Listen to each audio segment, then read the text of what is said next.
I'm interested in the question of expertise in contemporary societies, and I've been looking at various types of experts because I think there's a bit of confusion going on in discussions about experts and expertise.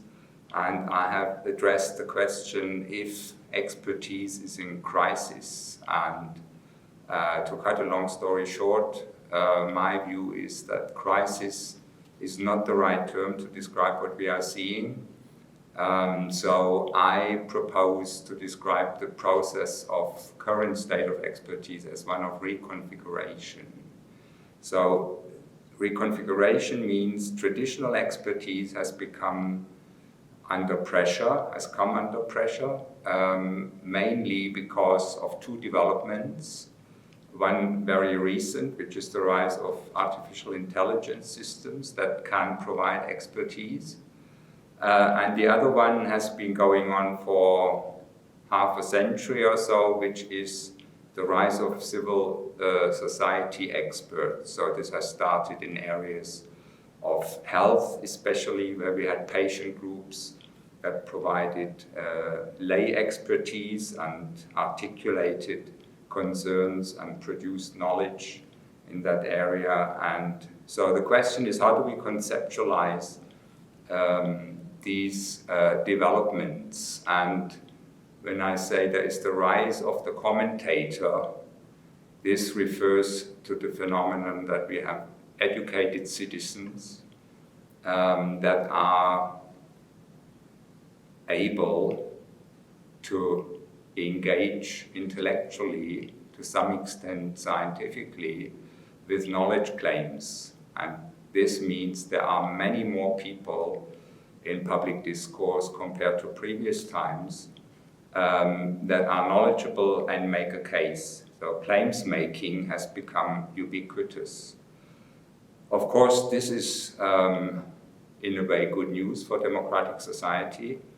But it's also understandable that established experts see this critically because it refers to a potential undermining of a position that perhaps could be described as a monopoly position. So doctors were initially very reluctant to engage with patients that claimed to know better about an affliction they had, or were proposing cures that they had read about. But this has fundamentally changed, at least in Western societies. So I think thinking through that example shows that there are people being taken seriously, and we cannot go back to a time when there was just one source of knowledge, in this case medical knowledge, that would say, here are the facts and what you believe is not very interesting and not relevant. So this is the important part of the double pincer movement. I'm not going to say much about artificial intelligence here, only so much that these systems tend to replace a type of expert that are called specialist, which is a role where you apply rules to cases. And this is based often on professional training. So specialists are good at applying a rule to a problem and implement a decision at the same time. So all the professions are in that business. Think of pilots, teachers, doctors, and so on. And this is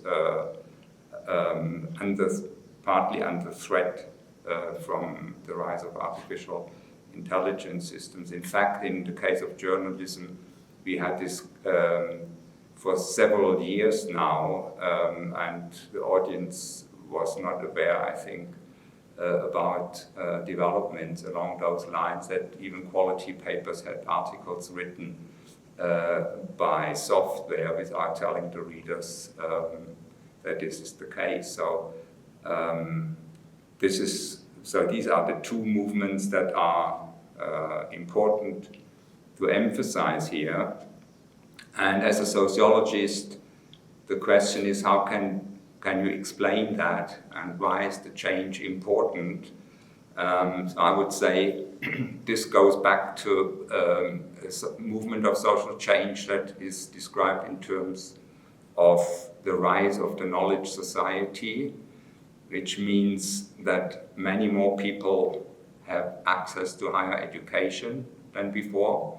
So this is a trend that started around 1960 in the United States with an expansion of the education sector and the change of jobs. So fewer and fewer people worked in farming and industry, and many more worked in services and had desk-based jobs that required some kind of intellectual ability that they got through university education.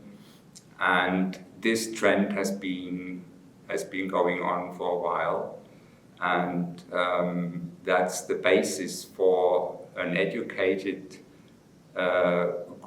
large group of people in society that is potentially able to comment on any issue that's relevant. Of course, social media has helped that, so you could say potentially every citizen is able to be a journalist by taking up affordances that are provided through social media platforms. And I think this is something that hasn't quite sunk in, but this has changed our information environment.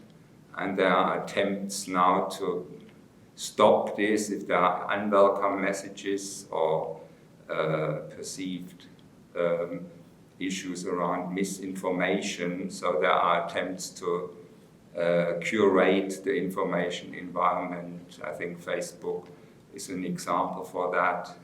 So attempts at censorship are visible, which are very problematic from the viewpoint of enhancing democracy in modern societies. So still, I think this is not a crisis of expertise because it is not possible to go back to a situation where we could, so to speak, have a healthy environment and a monopoly of knowledge providers like 60 years ago. So this will not go away. We have to face up to the challenges and recognize that this is the new state we are in.